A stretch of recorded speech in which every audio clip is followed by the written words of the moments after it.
Hey, to anyone who comes across this video on YouTube, hi, this is Craig from the Fearless Phoenix YouTube channel, and I'm going to be reviewing a racing game today.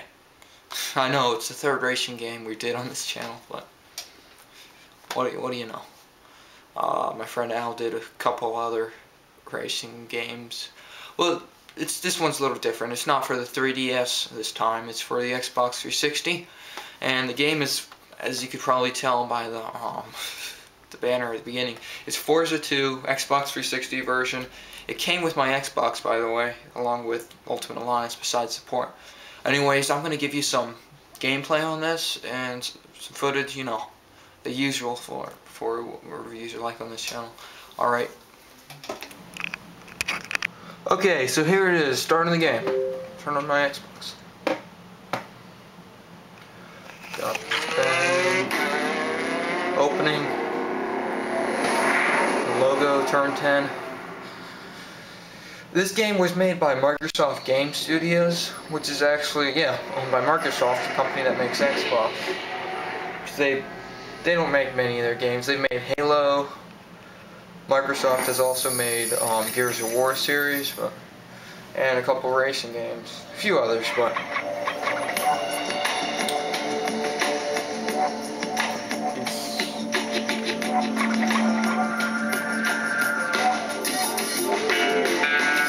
I believe this game came out around 2007. I'll update that if I'm wrong, but opening looks alright, I guess.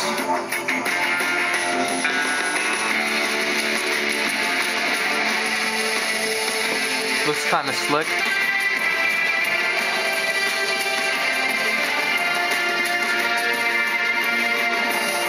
Okay, enough of that. Okay. The game's divided into different ones, different playable things. Arcade, career, multiplayer, and multiplayer. So arcade includes Expedition, which is just beat the races that are already preset, and there's not many of them. You gotta unlock in probably about 15, and you just keep playing. So here's race 1 for you. See what you think of it. Another thing about the game, your cars are divided into different, depending on their engine speed and their class. They got different classes: D, C, B, A, S, R, and so on. So at the beginning of the Expedition, you're going to be using cars with like D, C, B, A, whatnot, and you unlock more as you go on, just like any other racing game. Turn the volume down a little bit. You can also, in this game, decide whether you want to do braking only, have the abs on. This is the first racing game that has I've played that I think that has all these specifications that are so realistic, and that's one thing about the game that I like. So many things you can change that you really would be able to do in real life. Okay, here we go. I'm going to choose 1998 Toyota. Braking only, I have the abs on. Here we go.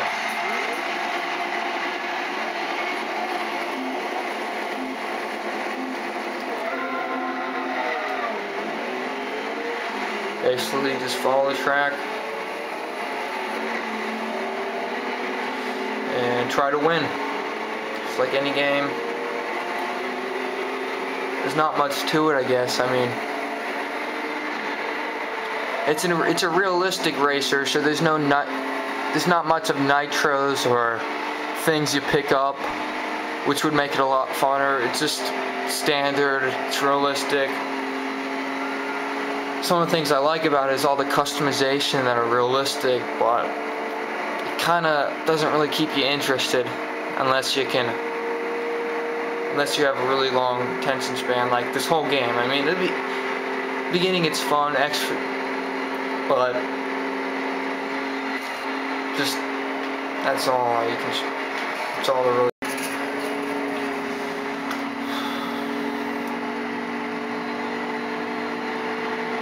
There's only 2 laps in this first one.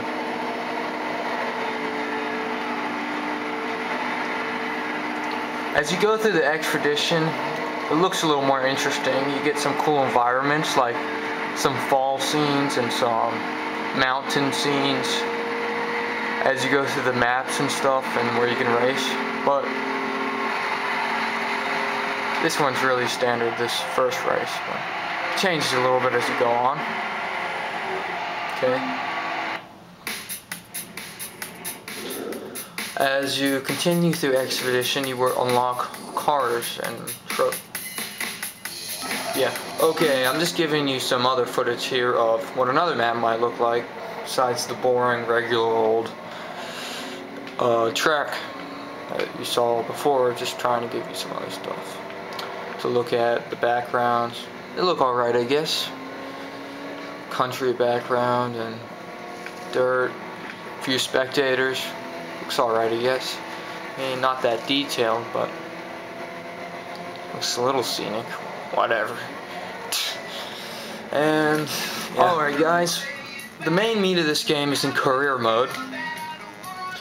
It's definitely a lot faster than the expedition mode, which is the standard. You get your car, you unlock cars just like an expedition, but the upgrade system is very cool. The tuning, you can tune, you can upgrade, and you can paint cars. So here's what painting the car looks like. It's really cool.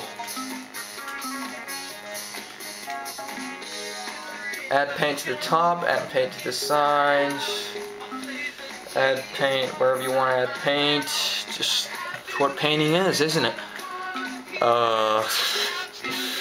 Add paint to the hood, change the color. But I actually had someone gift me on Xbox Live a very cool car. He gifted me a Darth Vader Hyundai Solstice. I think that's what he did. But it was cool stuff, man. It was slick looking, man. You can apparently do some really cool stuff, get really creative with it. I have no idea how he managed to make a Darth Vader paint, but apparently you can do it, and painting is cool feature in this game. Adds to the detail, obviously.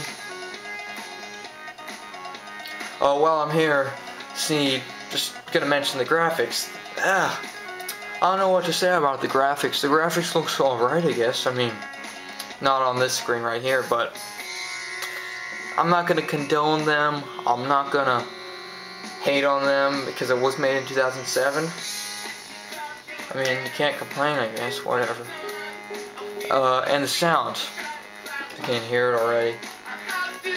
The music is a mixed, the sound is kind of cool. The music is a mixed between electronic and kind of like trance. I don't know how to explain it. But I like music. Music's alright. And buying upgrades in career mode. There's subcategories within subcategories and the detail they put into letting you upgrade. This is really realistic. This is what I was talking about earlier. Okay, and within each section, engine and power, there's all these other subsections. But within the subsections, there's ones you can buy. Like this, that. The upgrade system is... If it weren't for the upgrade system, I would just say this is a horrible game, and more for the painting and the tuning and all that. And when you actually do upgrades, it actually does change the way your car runs, like it would in real life. It's just, yeah. Not a waste. Multiplayer. I'm gonna skip all this system link. I'm gonna skip all the system link stuff. Because when you're playing multiplayer, you usually want to do it on Xbox Live. My opinion. Quick match. Let's see if anyone's online. This game's pretty old. Found somebody. Trunket Sino 41. I'm not actually going to race him. I'm going to leave him. I'm just want to show you how it works. Because you've already seen what races looks like. Okay. Pick your class just like you do in Expedition. Pick your card. Yeah. Blah, blah, blah, blah, blah, blah, blah. And you wait in the lobby till everyone's ready for the race. And then you fight. And you race on a map. Pretty cool. Now, one thing I forgot to mention in the career mode. When you go and race, you go through Proving Grounds, then you unlock Amateur Cup, and all so on. It's easily probably like 10 times, almost 10 times as vast and long as Expedition mode. So you unlock tournaments. Within those tournaments, you unlock races. You don't need to see racing again. You've seen that. So that's the layout of this game pretty much. If you got time on your hands, if you don't mind getting bored sometimes, and not a bad game, not a good game.